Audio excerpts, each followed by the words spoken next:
صل على محمد وآل محمد.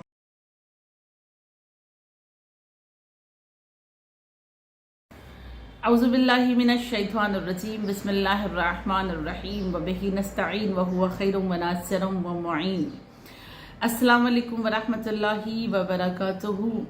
معبود حقیقی قرآن مجید میں وعدہ کر چکا ہے قل جاء الحق وزہق الباطل ان الباطل کان زہوقا. حق آ گیا اور باطل چلا گیا، بے شک باطل مٹ جانے والا ہے. اسی باطل حکومتوں کو مٹا دینے والا نور کا پیکر جسے اللہ نے پس پردہ محفوظ رکھا ہے. ہم سب آج باطل سے خود کو بچانے کے لیے، حق کے راستے پر چلنے کے لیے ان کی پناہ میں دیتے ہیں. جب ہم ان کی پناہ میں جاتے ہیں تو پروردگار عالم ہمیں حق کے راہ کی طرف ہدایت دیتا ہے اور باطل سے ہمیں محفوظ رکھتا ہے. مگر جب ہم ان کی پناہ میں جا رہے ہیں تو ظاہر سی بات ہے کہ ان کی قربت ہونا ضروری ہے، ان کے قریب ہونا ضروری ہے، ان سے ہمارا رابطہ ہونا ضروری ہے. رابطے کے لیے کل میں نے آپ کی خدمت میں عرض کیا کہ ان کی کوئی ایک صفت کو اختیار کرنا ہوگا. آج ہم تھوڑا سا ان لوگوں کے بارے میں جاننے کی کوشش کریں گے جو امام کے بہت زیادہ قریب تھے، جو غیبت صغرا میں امام کے نائب خاص قرار پائے اور اس قدر رابطہ تھا آقا سے کہ وہ ڈائریکٹ امام سے ملاقات کرتے تھے، ان کی بات ہوتی تھی، ان کو مولا خط لکھا کرتے تھے، یہ مولا کو خط لکھتے تھے اور مولا انہیں خط لکھتے تھے. وہ کون سی خوبیاں تھیں ان کے اندر جو ان کا رابطہ امام زمان اجل اللہ تعالی فرجہ الشریف سے اس قدر مضبوط رہا. جن میں سب سے پہلا جو نام آتا ہے وہ آتا ہے عثمان ابن سعید کا. دیکھیں 69 ایئرس غیبت صغرا چلی ہے اور اس غیبت صغرا میں 4 نائب خاص مولا کے ہوئے، جس میں کہا جاتا ہے کہ جو آخری والے نائب خاص تھے ان کا امام سے رابطہ 3 سال رہا، جو تیسرے تھے ان کا رابطہ 21 ایئرس رہا، اور جو دوسرے تھے ان کا رابطہ 40 سال تک امام کے ساتھ تھا، اور جو پہلے تھے ان کا رابطہ امام سے 5 سال کا تھا. اور ان 5 سالوں میں سب سے پہلے عثمان ابن سعید کے بارے میں ہم جانتے ہیں کہ انہوں نے کون سی خدمات انجام دی آقا کی جو اس قدر امام کا رابطہ انہیں نصیب ہوا. ہم جانتے ہیں کہ یہ دونوں بھی پہلے اور دوسرے دونوں بھی والد اور بیٹے تھے، باپ اور بیٹے کا رشتہ تھا. عثمان ابن سعید، محمد ابن عثمان، کتنا بلند مقام ہے کہ دونوں بھی امام کے نائب خاص قرار پائے. کیا کام تھا ان کا.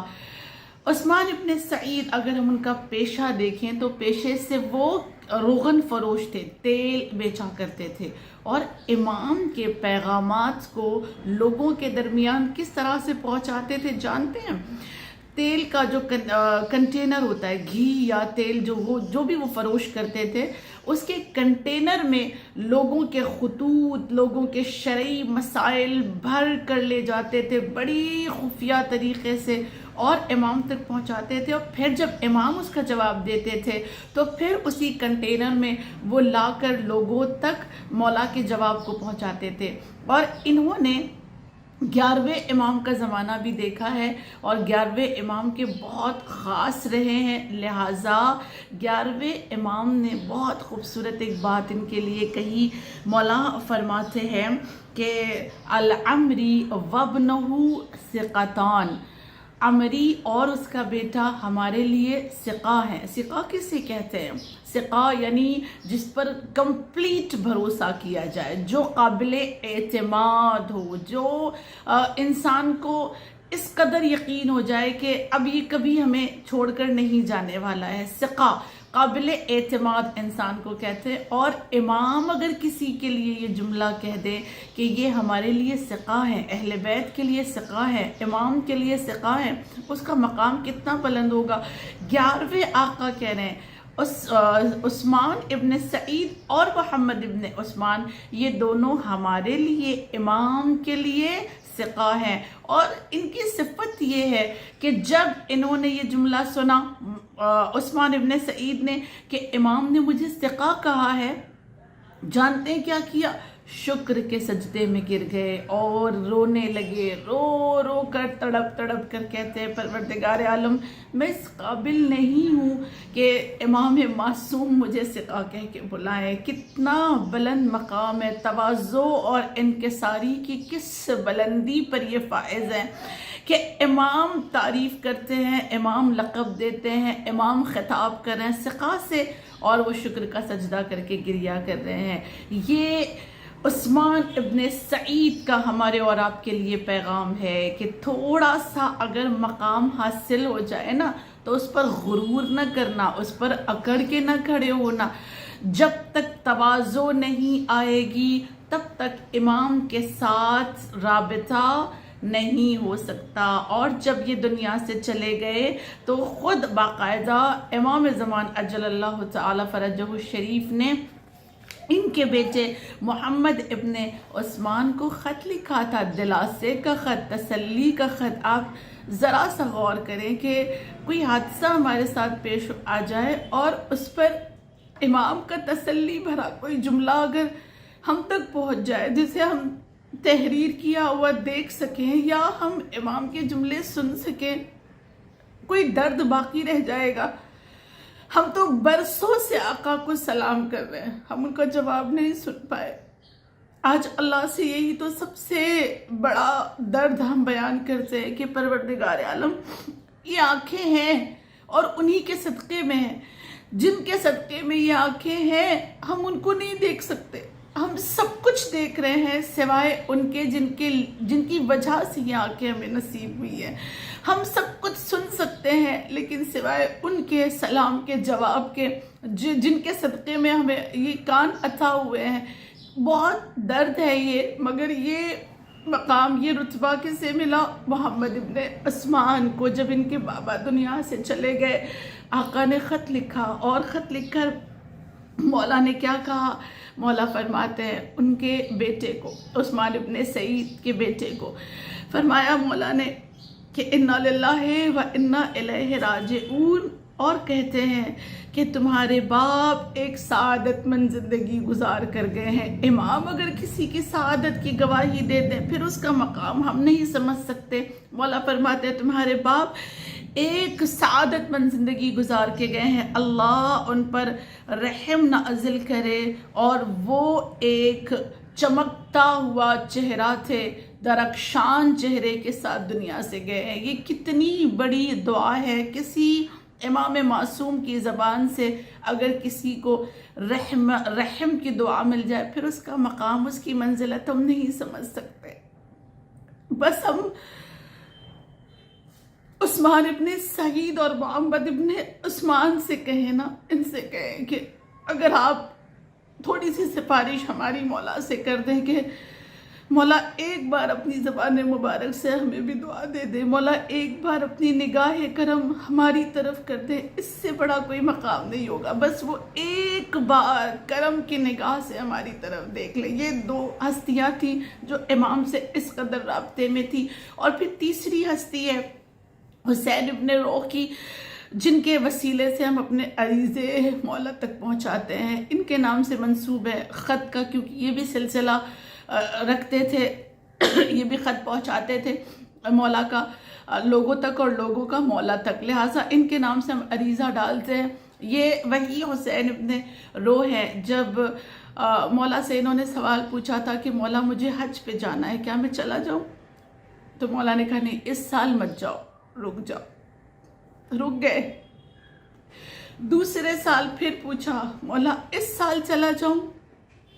امام نے کہا ٹھیک ہے، جانا چاہتے ہو تو اس سال چلے جاؤ، لیکن سارے قافلے کو جانے دینا، جو آخری والا قافلہ ہوگا اس قافلے کے ساتھ جانا۔ حسین ابن روح نے ایسے ہی کیا، سارا قافلہ چلا گیا، آخری والا جو قافلہ تھا اس قافلے کے ساتھ گئے، اور بعد میں یہ پتہ چلا کہ جتنے بھی قافلے گئے تھے وہ سب لوٹ لیے گئے، ان سب قافلوں کو لوٹ لیا گیا ہے، لیکن آخری والا قافلہ سلامت تھا، آخری قافلہ محفوظ رہا۔ دیکھیں امام کی محبت، دیکھیں جو ایک بار امام سے رابطے میں آ جائے نا، جو ایک بار خود کو امام کی پناہ میں دے دے نا، تو پھر مولا اس کی ایسے حفاظت کرتے ہیں، مولا اس کو اس طرح سے راستہ دکھاتے ہیں اور اس طرح سے اس کے خیر خواہ بن جاتے ہیں کہ مولا نے کہا نہیں جانا ہے، نہیں گئے۔ مولا جانتے تھے کہ کیا حالات ہونے والے ہیں، مولا نے کہا جانا تو آخری قافلے میں، کیوں؟ اس لیے کہ جانتے تھے کیا حالات ہونے والے۔ لہٰذا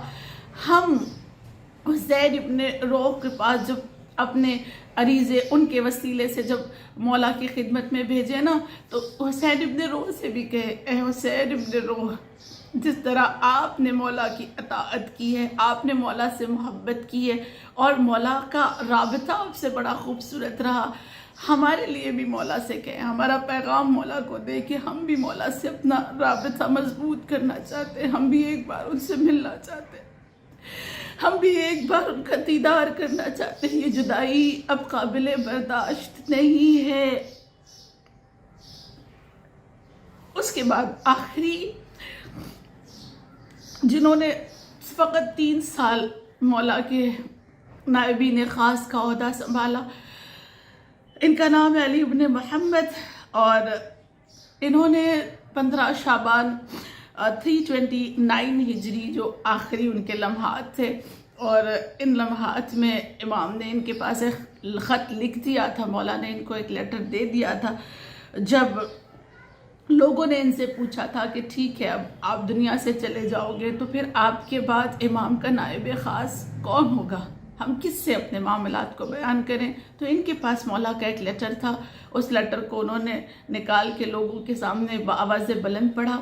اس میں لکھا ہوا تھا کہ اے علی ابن محمد، آج سے ٹھیک 6 دن کے بعد تم دنیا سے چلے جاؤ گے، تم دنیا سے چلے جاؤ گے، اور میں تم سے وصیت کرتا ہوں کہ اپنے بعد تم کسی کو بھی نائب نہ بنانا، نائب نہ قرار دینا۔ کیوں؟ اس لیے کہ اب غیبت کبریٰ شروع ہو رہی ہے، اب میرا کوئی نائب خاص نہیں ہوگا۔ وہ دن تھا اور آج غیبت کبریٰ مسلسل چلتی جا رہی ہے۔ بس اللہ سے یہ کہنا ہے پروردگار عالم اس غیبت کبریٰ کو ختم کر دے، خدا ان کا ظہور فرما، معبود حقیقی ان کے ظہور میں تعجیل فرما۔ ہم نہیں برداشت کر سکتے اب دنیا والوں کے تانے، جب دنیا ہم سے کہتی ہے نا کہاں ہے، کیوں نہیں آتے، کب آئیں گے، جب دنیا ہمارا مذاق اڑاتی ہے، ہم سے برداشت نہیں ہوتا۔ یہ ظلم، یہ تشدد، یہ گمراہیاں اب ہم سے دیکھی نہیں جاتی ہیں۔ اور سب سے بڑی بات، ہر مومن تنہا ہو چکا ہے، ظاہری طور پر وہ مجمع میں ہوتا ہے لیکن باطنی طور پر وہ تنہا ہوتا ہے۔ خدا مومنین کے قلب کو راحت دینے کے لیے، ان کی تنہائی کو ختم کرنے کے لیے، خود امام زمان کی تنہائی کو دور کرنے کے لیے ان کے ظہور میں تعجیل فرما۔ وآخر الدعوانا ان الحمد للہ رب العالمین۔